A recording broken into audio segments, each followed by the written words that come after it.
부르고 어떻게 하면 행복을 얻을 수 있을까 고민하며 찾았습니다. 그래서 물질을 많이 갖고 있으면 행복할까? 아니, 정답이 없어서 못 찾았어요. 종교를 좀 가지면 행복할까? 종교도 만들어 봤지만 행복은 여전히 얻을 수 없었습니다. 철학도 만들어서 철학이라는 것을 한번 해봤더니 그건 역시도 행복을 찾을 수 없었어요. 사람들이 알지 못한 것 중에 하나가, 사람은 참 특별하게 만들었는데 흙으로 사람을 만드시고 그리고 그 코에 생기를 불어 넣으셨다 그랬어요. 그러니까 살아있는 영, 생영, 하나님의 영이 우리 안에 들어와서 흙이었던 우리가 살아있는 영, 하나님의 영이 이제 움직이기 시작했다 그거예요. 그러니까 우리는요, 인정하든 안 하든 하나님의 영이 이미 내 안에 있는 겁니다. 그러니까 예수 믿고 안 믿고 그 차이는, 예수 믿는 사람들은 아, 하나님이 내 안에 계시는구나 라는 것을, 하나님의 어떤 분인 줄을 알지만 예수를 모르는 사람은 죄로 인해서 하나님의 영이 내 안에 들어와 있다는 것을 몰라요. 문이 닫혀 있어서 몰라요. 그래도 그나마 조금 양심의 꺼리낌이 있는 사람은 양심선언이라는 것을 하죠. 그게 이제 하나님의 영이 조금 움직이니까 그러는 거예요. 그래서 이번에 부활절 총동원 주일 예배 때는 여러분, 하나님을 잊어버렸던 사람들 다 여기로 와서 함께 예배드리면서 아, 하나님이 계셨구나, 하나님을 발견하는 그러한 주일이 되기를 바랍니다. 자, 그런데 그렇게 보면 하나님께서 우리에게 복을 주신다는 거죠. 여러분, 하나님의 영과 사탄의 영이 나를 지금 움직이고 있는데 그 중간에 영은 없습니다. 두 가지 영 중에 하나예요. 그러니까 내가 하나님의 영의 다스림을 받으면 행복하게 사는 거예요. 왜냐하면 하나님이 우리에게 복을 주시고 행복을 주시니까. 반면에 사탄의 영에 의해 움직이게 되면 사탄의 영은 불행해지게 만들 수밖에 없잖아요. 꼴을 못 보거든요. 잘 되는 꼴을 못 봐요. 행복한 꼴을. 그러니까 사탄의 영에 종로로 타는 사람은 결국은 불행하게 살다가 그냥 지옥 갈 수밖에 없는 거예요. 자, 그러면 복의 근원이 되시는 하나님께서 우리에게 어떤 복을 약속하셨나 하면, 성경에는 엄청나게 많은 하나님이 주시는 복들을 다 기록해 놨어요. 가장 대표적인 게 신명기 28장에 보면 복이 이제 쭉 나와 있지만, 기타 신약에도 마찬가지고 구약 그 이후에도 하나님이 이런 복을 주겠다고 많이 기록해 놨어요. 오늘은 역대상 22장에 있는 말씀을 가지고 그 말씀 속에서 우리에게 하나님께서 어떤 복을 주셨는지 한번 살펴볼 겁니다. 여러분, 이 복을 다 받는 믿음의 사람들 되시기를 바랍니다. 여러분, 하나님이 복을 주신다고 하니까 그냥 부자 되는 것, 이런 부자 되는 것도 복은 복이에요. 그런데 그거는 다른 교회에서 그렇게 하라고 그러고, 여러분, 기왕 연무대교회 교인들은요, 이제는 그 차원을 넘어서서 하나님은 영이시니까 영적인 복을 다 받는, 그래서 물질의 복을 더 뛰어넘는 이러한 영적인 복을 다 받아내는 그러한 여러분 되시길 축복합니다. 할렐루야. 자, 첫 번째 하나님이 주시는 복, 첫 번째는 평안의 복입니다. 남유다 왕국에 아사라고 하는 왕이 있었는데, 그 아사의 어머니, 모친이 아세라 목상을 세우다가 우상을 섬기는 겁니다. 그러니까 아사 왕이 그 태후의 위, 태후를 폐하고 쫓아내요. 그리고 싹 다 가로봅니다. 그리고 종교개혁을 철저하게 시행합니다. 하나님만 섬길 수 있도록. 하나님이 그걸 보시니까 너무 좋으신 거예요. 그러니까 하나님이 주시는 복이 평안의 복을 주십니다. 여러분, 우리가 가진 것이 없고 부족한다 할지라도 마음의 평안만 있으면 그것은 절대로 나에게 문제가 되질 않아요. 여러분, 세상이 주는 것과 하나님이 주시는 것은 다릅니다. 주님께서도 뭐라고 그러시냐면 너에게 평안을 끼치노니 곧 나의 평안을 너에게 주노라. 내가 주는 것은 세상이 주는 것과 같지 않다. 그러셨어요. 세상이 주는 것과 주님이 주시는 것이 왜 다르냐면, 여러분 아까 좀 전에 말씀대로 하나님의 영과 사탄의 영에 대해서 말씀드렸는데, 여러분 사탄은요 전략을 어떻게 쓰냐면 어떻게 해서든지 하나님과 멀어지게 만드는 거예요. 예배를 못 드리게 만들고, 기도도 못하게 만들고, 성경도 못 읽게 만들고, 말씀을 들어도 못 듣게 귀를 닫아버리게 만드는 거예요. 여러분 몸뚱아리가 20년, 20년, 30년 교회 다니고 예수 믿어도 귀가 다치고 눈이 다치고 그런들 무슨 의미가 있겠어요? 그게 사탄이가 다 여러분 말씀을 못 먹게 자꾸 귀를 닫아버리는 겁니다. 그래서 자꾸 멀리 떨어지게 만드는 거예요. 근데 하나님은요 어떻게 해서든지 하나님과 가까이 하려고 해요. 그래서 사탄은요 하나님과 멀어지게 하는 그 방법들 중에 하나가 물질에 관심을 많이 가지게 만듭니다. 그러면 물질에만 집중해버리면 하나님과는 자연스럽게 멀어지고, 왜? 하나님은 물질의 하나님이 아니라 영의 하나님이시기 때문에 물질과 영은 상극적인 거예요. 그러니까 멀어질 수밖에 없는 거예요. 그래서 사탄은요 여러분들 마음을 자꾸 움직여서 물질에만 관심을 갖게 만듭니다. 그래서 어떻게 하면 조금 더 좋은 집에서 살고, 어떻게 하면 좀 더 돈을 많이 벌고, 어떻게 하면 승진해서 돈 많이 벌까, 어떻게 하면 내 이름이 많은 사람들에게 다 알려질까, 이 궁리만 하게 만드는 거예요. 물론 교회 오래 다니면 하나님이란 단어는 알고 예수란 단어는 알아요. 머릿속에는 들어있지만 몸은 이미, 마음과 몸은 다 지금 물질에 가 있는 거예요. 사탄이 그런 전략을 쓰는 겁니다. 그래서 여러분 교회 나와서 11시 예배 지켜서 예배 드린다는 거, 여러분 하나님의 영이 여러분들 끌고 왔기 때문에 이곳에 와서 예배 드릴 수 있는 거지, 내가 생각한 대로 마음대로 되는 게 아니에요. 또 이곳에 와서 예배 드려도 하나님 말씀에, 지금 주의 종의 입술을 통해서 내려가는 말씀이 여러분 귀에 쏙쏙 들어오는 것도 내가 집중해서 들어서 되는 게 아니라 하나님이 여러분의 마음을 여셨기 때문에 되는 거예요. 제 아무리 여기 지금 이 시간에 하나님이 인간의 몸으로 입어서 다시 와서 예수님께서 하나님 말씀을 전한다 하도 지금 똑같이 달라질 건 없어요. 죽은 사람을 보고서 믿지 못하면 하나님이 역사를 일으킨다고 무슨 의미가 있겠어요? 다를 게 없어요. 여러분, 그래서 여러분 세상 돌아가는 걸 잘 보세요. 여러분 가지고 있는 핸드폰 지금 얼마나 편합니까? 이제는 말로 부르잖아요. 그래서 명령을 내리면 자기가 다 전화 걸어주고, 여러분 과거에는 우리가 전화번호 한 몇 개, 10대 개는 외웠는데 이제는 내 아내나 남편이나 자식 번호 외에는 잘 몰라요. 그냥 검색해서 딱 누르면 전화번호 나오잖아요. 여러분 얼마나 편해요. 여러분 침대도요, 돈만 주면요, 돈만 비싼 거 주고 사면 너무 편한 거예요. 따뜻하고. 이불도 마찬가지고. 여러분 생활살이가 얼마나 편한지 몰라요. 어느 집에 신방 갔더니 그 호두가게 있다고 이거 집게 같은 거를 보여주더라고요. 옛날에는 그런 게 있었어요. 그냥 망치로 두들기고 했죠. 그렇게 편해지는 거예요.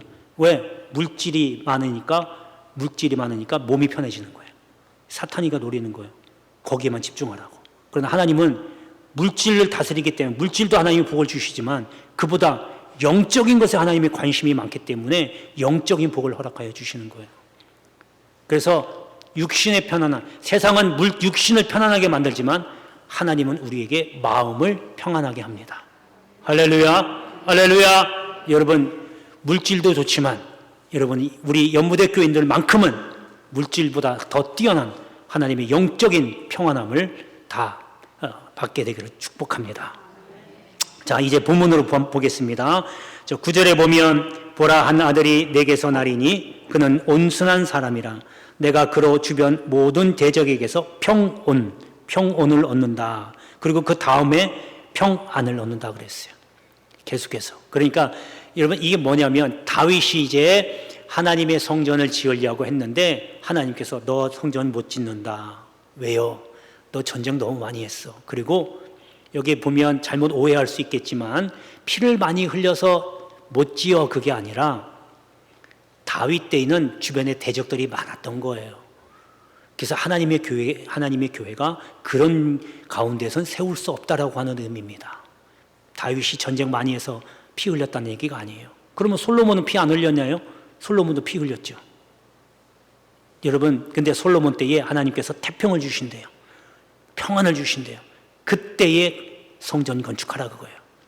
여러분, 우리에게 시사하는 바가 큽니다. 내 안에 하나님의 나라가 세워지려면, 천국이 세워지려면 대적들로부터 평안해져야 돼요. 대적들로부터 벗어나야 돼요. 주변에 시끄럽게 막 대적들하고 이웃과의 관계가 원수같이 지내면서 무슨 하나님의 나라가 내 안에 세워지겠어요. 그러니까 하나님이 주신 평안, 이것이 바로 너무나 큰 복입니다. 할렐루야, 할렐루야. 이러한 평안의 복을 여기 계신 모든 분들에게 임하게 되기를 주의 이름으로 축원합니다. 자, 두 번째는 자리의 복입니다. 왕을 세우기 전에 이스라엘 백성들이 사사시대를 거쳐서 이제 사무엘이 마지막인데 사무엘 선지자에게 우리에게도 왕을 주세요라고 요구를 합니다. 사무엘은 기뻐하지 않죠. 왜냐하면 이제 하나님께 의지하지 않고 사람에게 의지하는구나. 그래서 사무엘이 기뻐하지 않습니다. 그러나 하나님께서 허락합니다. 들어줘라. 그리고 첫 번째 세운 왕이 사울입니다. 사울은 왕이 될 때만 해도 겸손하고 하나님의 은혜를 경험했어요. 선지자들 무리에 끼기도 했을 정도니까요. 그런데 왕이 딱 되니까 이제 그 권력을 남용하기 시작합니다. 하나님께서 아말렉을 쳐서 완전히 다 전멸하라. 사람은 물론이거니와 짐승도 하나도 남김없이 싹 전멸하라. 명령을 내리십니다. 그런데 전쟁을 끝나고 오니까 소, 양, 낙이 이런 아주 살찐 짐승들을 끌고 오는 거예요. 사무엘이 깜짝 놀랍니다. 하나님 분명히 다 진멸하라고 했는데 이건 뭡니까? 내가 하나님께 예배드리려고 좋은 것만 골라서 갖고 왔습니다. 그때 사무엘이 유명한 말씀 하잖아요. 순종이 제사보다 낫고 듣는 것이 수양의 기름보다 낫다. 그래서 하나님께서 버립니다. 하나님께서 후회하신 거예요. 왕으로 세운 게. 사무엘이 얼마나 슬퍼하는지 밤새도록 하나님 용서해달라고 기도합니다. 여러분, 그런 마음을 이해하시겠어요? 그러나 하나님께서 다시는 그 일 갖고 기도하지 마라. 그리고 하나님의 뜻을 굽히지 않고 결국 하나님께서 사울의 왕 자리를 뺏어서 다윗에게 줍니다. 여러분, 그러니까 자리에 하나님께서 그 주신 자리가 얼마나 귀하고 복된 건지를 여러분 아셔야 돼요. 여러분, 교회에서 각 자리 맡은 자리가 있잖아요. 기관장님, 또 장로집사 권사들, 또 내가 맡은 임원들. 여러분, 나 할 일 없으니까 이름만 생겨놓을래. 하나님께서 여러분 과연 정말로 여러분 이름만 올려놓으라고 그렇게 임명하신 걸까요? 제가 인간 홍석균이가 여러분들을 임명했다라고 하면 그렇게 해도 돼요. 여러 개 만약에 하나님께서 날 임명한 게 아니고 목사님이 그냥 나를 불러서 세워놨다라고 생각하시면 하나님 앞에 회개하셔야 돼요. 아직도 눈을 못 뜬 거예요. 여러분, 저는 그거 임명하기 위해서 얼마 전부터 기도를 준비합니다. 하나님, 올해 세운 일꾼들 어떻게 일해야 될지, 올해 이런 말씀을 주셨는데 이 말씀에 합당한 일꾼을 하나님 어떤 사람을 세울까요? 제가 그렇게 하는 마음을 몰라줘도 돼요. 근데 분명한 건 하나님이 임명하셨던 것만큼은 꼭 기억하세요. 그래서 그 자리가 얼마나 소중한지를 꼭 기억하시기 바랍니다. 여러분이 그 자리를 담당 안 하면 여러분 그 자리는 사울에게서 다윗으로 옮긴 것처럼 다른 사람에게 옮깁니다. 옮긴다고 해서 그냥 장로집사 권사 없애버리고 폐위시키고 그런 게 아니에요. 하나님은 참 기묘하게 행하시기 때문에 네가 내 일을 감당 안 할래? 그러면 내가 너한테 줬던 그 일감을 다른 사람에게 줄게. 일을 안 하게 만들어 버립니다. 일감이 없다고요. 하나님의 일을 해야 하나님의 복을 받죠. 하나님의 일을 안 하면서 어떻게 손 벌리고 있겠어요? 기도를 하든 나와서 봉사를 하든 뭔가를 해야 하나님이 복을 받죠. 여러분, 이만큼 자리의 복이 굉장히 소중한 겁니다. 여러분, 그래서 하나님이 주시는 이 자리의 복 늘 감사하시고 또 하나님께 영광되고 또 쓰임받게 되기를 축복합니다. 자, 이제 10절 한번 본문 보겠습니다. 10절에 보면요, 중간쯤에 그 나라 왕 위를 이스라엘 위에 굳게 세워 영원까지 이르게 하리라. 하나님께서 솔로몬에게 약속하셨고, 솔로몬을 세워 약속하셨고, 그 왕위가, 솔로몬에게 세워졌던 왕위가 계속 끝까지 영원히 이어지겠다, 그겁니다. 그래서 여러분, 이스라엘의 역사를 쭉 살펴보면 유다의 왕들은요, 다 그 유다 지파 사람들이 계속 이어갑니다. 한때 유다 지파 사람이 끊어질 위기에 처했지만 하나님이 신묘막측하게 끊어지지 않도록 유다 지파 계통으로 이어질 수 있도록 계속 왕위를 이어갑니다. 북이스라엘은 들쑥날쑥해요. 남유다만큼은 그래요. 왜? 하나님께서 약속하셨기 때문에. 그래서 그 유다 지파를 통해서, 유다 지파의 왕들 및 후손을 통해서 예수가 나온 겁니다. 여러분, 자리의 복 하나님이 주신 겁니다. 감사하시고 이러한 복을 하나님을 위해서 쓰임받기를 주의 이름으로 축복합니다. 자, 마지막 세 번째는 형통의 복입니다. 요셉이 형들의 미움을 사서 애굽으로 팔려가잖아요. 그리고 보디발 장군의 종으로 이제 일하게 됩니다. 그때에 뭐라고 그러냐면요, 성경은 이렇게 써요. 여호와께서 범사에 형통하게 하셨더라. 형통하게 만든 거예요. 그 어려운 생활 속에서. 자, 그리고 이제 누명을 쓰고 감옥에 가잖아요. 감옥 생활 2년 하면서도 거기 하나님이 뭐라고 하셨냐면 똑같이 범사에 형통하게 하셨더라. 그러니까 종살이 할 때도 범사의 형통, 옥살이 할 때도 범사의 형통.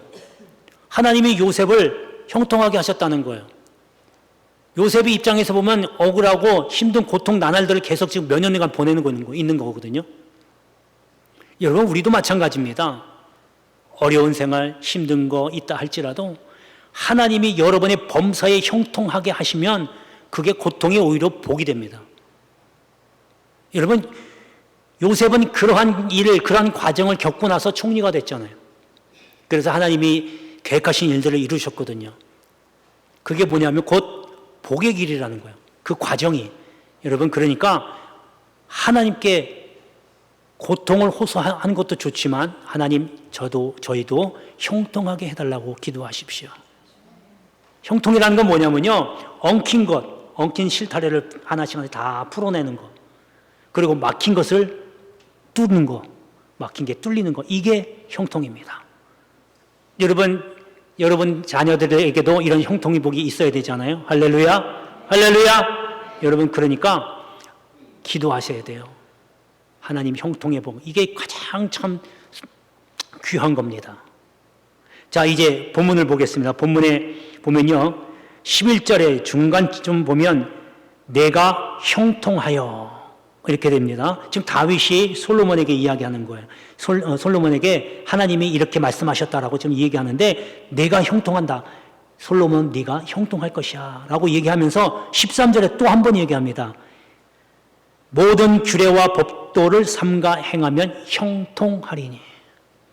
여러분, 우리가 하나님 저희들을 막힌 것 해결해 주시고 엉킨 거 풀어주시고 이렇게 기도를 하지만, 기도하면서 여러분 해야 될 게 있잖아요. 그만 앉아서 기도만 하고 하나님 풀어줄 거야, 그냥 앉아서 믿음만 바라고 있는다고 하나님이 형통의 복을 주는 게 아닙니다. 여기 성경 보니까 모든 규례와 법도를 삼가하면, 지켜 행하라는 거예요. 그러니까 형통하기를 원하면 말씀에 순종하십시오. 기도하고 말씀에 순종하면 여러분 하나님이 형통의 복을 줄 줄로 믿습니다. 내가 못 받으면 내 자녀들은 반드시 받아요. 할렐루야. 그런 믿음으로 형통이 되기를 주의 이름으로 축복합니다. 기도하겠습니다.